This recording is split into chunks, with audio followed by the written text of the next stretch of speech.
우울성 성격의 관계 패턴, 양육 환경을 중심으로 살펴보도록 하겠습니다. 앞서서 반복되었던 부분인데요. 우울이라고 하는 것은 생애 초기에 상실 경험과 밀접한 관련을 지닌다라고 했습니다. 아이가 정서적으로 준비되기 전에 마땅히 보여야 할 의존적인 행동을 강제로 포기하도록 이렇게 상황이 만들어졌을 때 이 아이가 우울적인 성격으로 자기 성격을 발달시킬 수 있다 이야기를 했는데요. 이러한 과정을 조금 더 좀 디테일하게 설명을 하고 있는 것이 에르나 폴남이라고 하는 사람의 어머니가 거기 있어야 떠날 수 있다라는 이제 책의 내용입니다. 보통은 상실 경험이라고 한다면 양육자가 실제로 아이를 학대했거나 유기했거나 이러한 상황들을 떠올릴 수 있을 텐데요. 겉으로 보기에는 충분히 부모님이 아이를 보살펴 주었음에도 불구하고 어떠한 아이들은 그것을 상실 경험으로 느낄 수 있다는 것인데 이제 그 이유를 좀 독특한 관점으로 설명을 하고 있습니다. 이분은 그 생애 초기 그 어머니와 유아가 갖는 어떤 이런 심리적인 결합에 초점을 두고 있어요. 둘은 서로를 분리된 독립된 대상이라고 인지하지 못합니다. 자기의 일부라고 모두 생각을 해요. 유아는 아직 어떤 인지적인 측면이 발달하지 않았기 때문에 엄마를 자기의 일부로, 특히 엄마의 젖가슴이라고 하는 것을 자기의 일부로 지각을 할 수가 있고요. 어머니 같은 경우는 이미 이제 다 성숙한 지각을 가지고 있음에도 불구하고 유아를 아직까지는 독립된 존재로 바라보지 못하는 측면이 있습니다. 그렇기 때문에 젖을 떼는 시기, 점차 유아가 성장을 하고 나로부터 떨어져 나가려고 하는 이러한 시기가 되면 어머니가 유아에 대해서 어떤 상실감을 느끼게 된다는 것이에요. 나의 일부가 떨어져 나가는 것 같은 그런 기분을 느끼게 된다. 그런데 이러한 이제 상실감을 적절하게 다루지 못하면 네가 감히 내 품을 떠나? 라는 어떤 그런 이제 심리적인 상태로 전환이 돼서 떠나려는 아이에게 죄책감을 유발하게 한다거나 또는 그래? 그러면 어디 한번 가서 잘 살아봐 라는 식의 역공포증적으로 아이를 밀어내는 이러한 반응들을 보이게 될 수 있다는 것이죠. 네가 어떻게 나를 떠날 수 있니? 또는 그래 한번 떠나서 잘 살아봐라.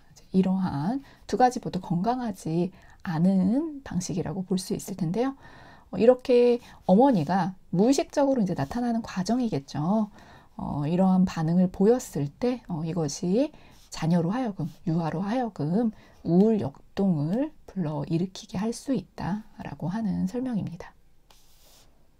그 밖에 약간 이제 정상적이지 않은 상실과 분리의 경험들이 또 우울적인 성격을 발달시킬 수가 있는데요.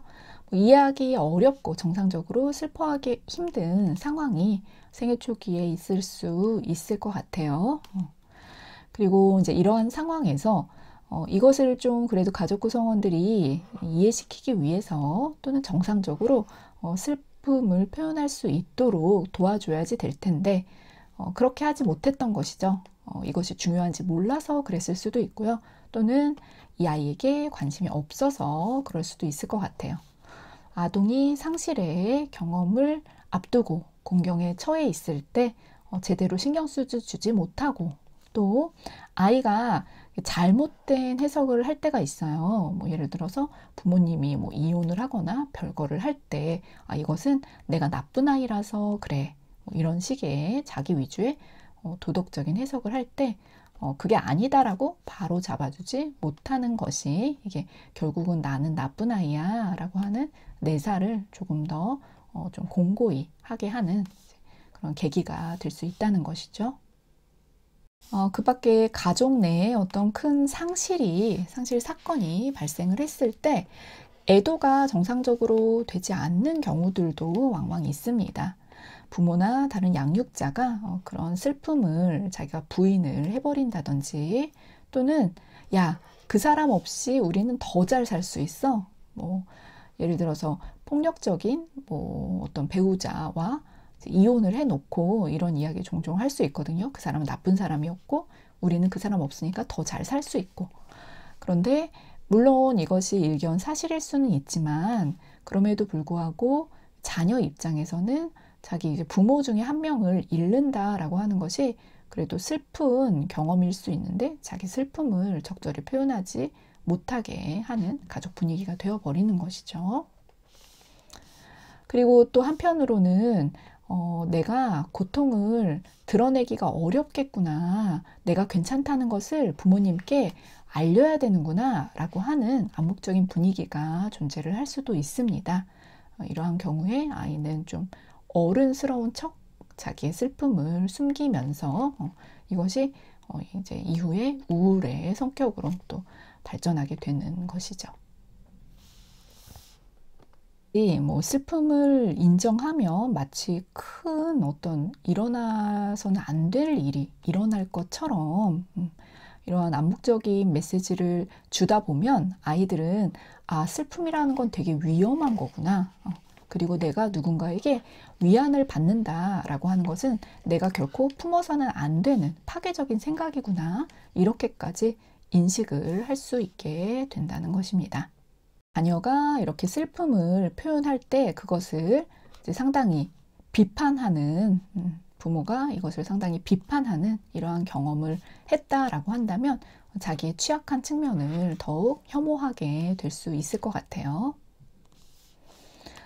이처럼 정서적인 유기 또는 실제적인 유기가 부모와 부모의 비난과 만났을 때 이러한 양육 환경이 우울성 성격을 좀 발달시키는데 기여를 한다, 이렇게 볼 수 있을 것 같고요.